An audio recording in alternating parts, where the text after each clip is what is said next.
और इसीलिए लोग आए हैं। जो ये अच्छा दिखाई दे रहा ना, पहले कर्फ्यू रहता था, महीनों कर्फ्यू रहता था, बेटी और व्यापारी सुरक्षित नहीं थे, स्कूल नहीं जा पाते थे। आज बहनों और भाइयों, खराब सरकार थी तो कर्फ्यू लाती थी, अच्छी सरकार आई तो कर्फ्यू तो समाप्त हुआ, लेकिन कांवड़ यात्रा शानदार तरीके से चला दे रही है।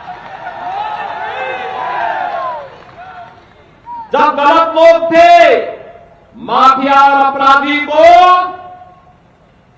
गले का हार बुला करके, दंगाइयों को लखनऊ बुला करके मुख्यमंत्री के आवास पर उनका सम्मान होता था, और सही सरकार आई, माफिया और अपराधी को जहां पहुंचाना था वहां पहुंचा दिया है। और बहनों और भाइयों, यह भी सुनिश्चित कर दिया कि अयोध्या में तो रामलला विराजमान होंगे। हमारे पश्चिमी उत्तर प्रदेश का अन्नदाता किसान राम राम बोलेगा, और अपराधी को राम नाम सत्य है भी बोलेगा। ये काम एक साथ चल रहे हैं। हम सुरक्षा भी दे रहे हैं, समृद्धि भी लाने का प्रयास कर रहे हैं।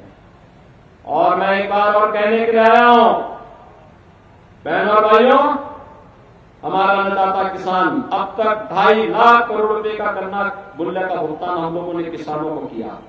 शामली की 2-3 चीनी मिलों में समस्या है, और मैंने कह दिया है, पाई चुकता नहीं तो चीनी मिल का मालिक किसान को हम बना देंगे। एक पाई का चुकता होगा। और इसलिए बहनों और भाइयों, विश्वास करिए,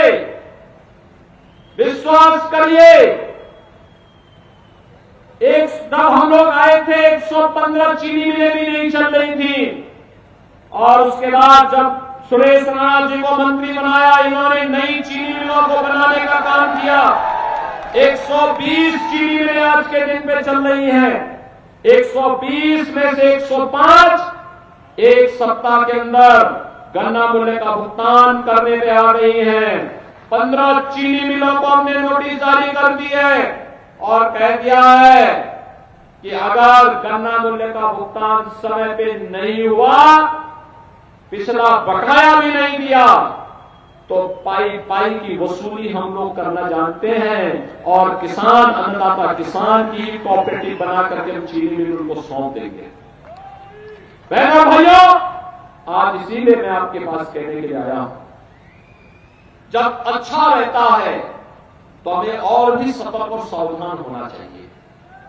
इसलिए सावधान और सतर्क रहना है, क्योंकि विरोधी कहीं सेंध लगा करके फिर आपकी निश्चिंता का लाभ न ले ले, निश्चिंता का लाभ न ले ले। और बहनों और भाइयों, मैं इसीलिए आपसे कहने के लिए आया हूं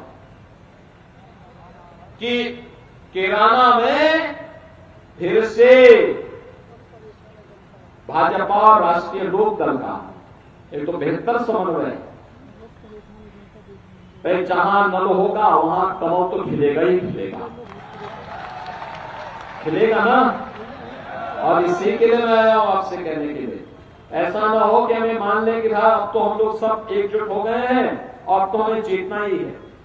हमें एक एक वोट को अपने पोलिंग बूथ तक पहुंचाने के लिए कार्य करना है, और इसी के लिए आज हम सब आपके बीच आए हैं कहने के लिए। बहनों और भाइयों, सुरक्षा की आपको चिंता करने की आवश्यकता नहीं, विकास के कार्यों की भी चिंता करने की आवश्यकता नहीं। गन्ना मूल्य के भुगतान को लेकर के श्री प्रसन्न चौधरी हमारे विधायक है, वो अभी मुझसे कह रहे थे कि ये काम होना चाहिए। मैंने कहा निश्चिंत रहिए, कहीं कोई समस्या नहीं आएगी, लेकिन ये सारे कार्य तो हम लोग करने के लिए बैठे ही हैं, लेकिन लोकतंत्र ने आपको एक अधिकार दिया है। और ये जो परिवर्तन देश के अंदर, प्रदेश के अंदर, शामली के अंदर हुआ है, वो ठीक है। आपने आशीर्वाद दिया, मोदी जी देश के प्रधानमंत्री बने, मोदी जी के नेतृत्व में सारे कार्यक्रम हुए, लेकिन इसका श्रेय आपको जाता है, क्योंकि आपने ही सही जगह वोट देकर के सरकार चुनी,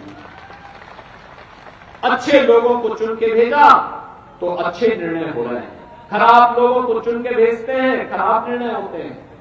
ये माफिया और अपराधी बहनों और भाइयों किसी के नहीं होते, किसी के नहीं होते। ये लोग लगातार अराजकता पैदा करते हैं, शोषण करते हैं, गुंडागिरी करते हैं, बेटी और व्यापारी की सुरक्षा को खतरा पैदा करते हैं, युवाओं के जीवन को तबाह करते हैं, अन्नदाता किसानों को और गरीबों के घरों में डकैती डालने का काम करते हैं। ये डकैती डालने की छूट इनको नहीं दी जा सकती है और इसीलिए मैं आज आपकी पहले फिर से आया हूं। विकास के लिए जिम्मेदारी हमें दे दीजिए, हम लोग उस जिम्मेदारी का निर्माण कर देंगे। सुरक्षा की जिम्मेदारी हमारी, लेकिन अच्छे जनप्रतिनिधि के लिए अपने लोकतांत्रिक अधिकारों को हमें समझना पड़ेगा और इसके लिए जाति से ऊपर, पार्टी से ऊपर, किसी भी अन्य भेदभाव से ऊपर उठ करके अगर योजनाओं का लाभ बिना भेदभाव के हर व्यक्ति को मिला है, हमने चेहरा नहीं देखा, 4 करोड़ लोगों को मकान मिल गए, किसी की जाति और किसी का चेहरा नहीं देखा, वह गरीब है, पात्र है, किसी भी जाति मत और मजहब का है, अगर वह पात्रता की श्रेणी में आता है हम उसको पूरा लाभ देते हैं। हर योजना का लाभ उसको मिला है। 80 करोड़ लोग आज फ्री में राशन की सुविधा प्राप्त कर रहे हैं, अगले 5 वर्ष तक प्राप्त करेंगे।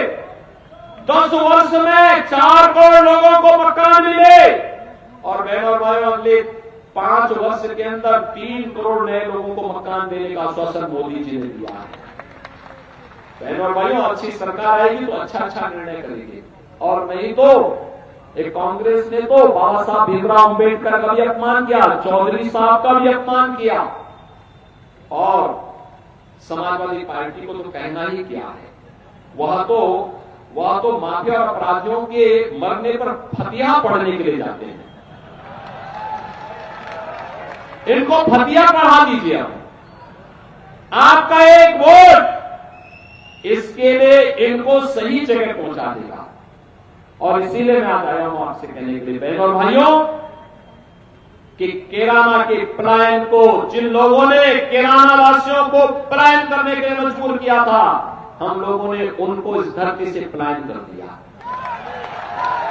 अब यहां कोई पलायन नहीं करा सकता, यहां पर कोई पलायन कराने का दुस्साहस नहीं कर सकता। यहां की पहचान को किसी को खिलवाड़ करने की छूट नहीं दे सकते और बहनों और भाइयों इसीलिए मैं शांति का आह्वान करने के लिए आया हूं। हमें मोदी जी को देखना है, देश को देखना है, देश के अंदर जो वातावरण बदला है। मैं पूछना चाहता हूं बहनों और भाइयों, क्या अयोध्या में राम मंदिर का निर्माण कांग्रेस, सपा, बसपा के लोग कर पाते? क्या उम्मीद करते हैं? कल रामनवमी भी है, यहां पे हमारे जो पूर्वज हैं तब से किसी भी जाति मत और मजहब का व्यक्ति है आपसी संबोधन में क्या बोलते थे? राम राम भैया, राम राम जी, यही तो बोलते हैं ना, यही तो बोलते हैं। अब मुझे बताओ राम के साथ हमारा संबंध किस रूप में? इस रूप में है, हमारा संबोधन ही राम राम हो गया। और बहनों और भाइयों कल भगवान राम का जन्मदिन, 500 वर्षों तक उनकी जन्मभूमि पर, 500 वर्षों तक उनकी जन्मभूमि पर भगवान राम का जन्मोत्सव मनाने से वंचित रखा गया हम लोगों को। दर्जनों पीढ़ियां चली गई। हमारी पीढ़ी कितनी सौभाग्यशाली है। आज प्रभु के, जिस प्रभु के लिए कांग्रेस ने, समाजवादी पार्टी ने, बहुजन समाजवादी पार्टी ने, जिस प्रभु के लिए हम लोगों को कहा कि प्रमाण दीजिए, अरे हमारा संबोधन ही प्रमाण है, हम राम राम कह रहे हैं, ये हमारा प्रमाण है। लेकिन हमसे कहा गया अयोध्या में ही राम पैदा हुए, आप इसका प्रमाण दीजिए। बहनों और भाइयों आज प्रमाण माननीय उच्चतम न्यायालय ने दे दिया और अब तो प्रभु राम लला का भव्य मंदिर भी बन गया। 500 वर्षों के बाद ये शुभ अवसर आया है तो हमारी पीढ़ी तो सौभाग्यशाली है कि अयोध्या में हमने अपनी आंखों से राम लला को विराजमान होते हुए देखा है। और जो हमारे पूर्वजों का संबोधन था राम राम का, और राम राम का संबोधन भी सार्थक हुआ है ना, हुआ है ना, राम राम का संबोधन सार्थक हुआ है ना। और इसीलिए कह रहे हैं कि कांग्रेस के लोग तब कहते थे राम हुए ही नहीं, और अब क्या कहते हैं, राम तो सबके हैं।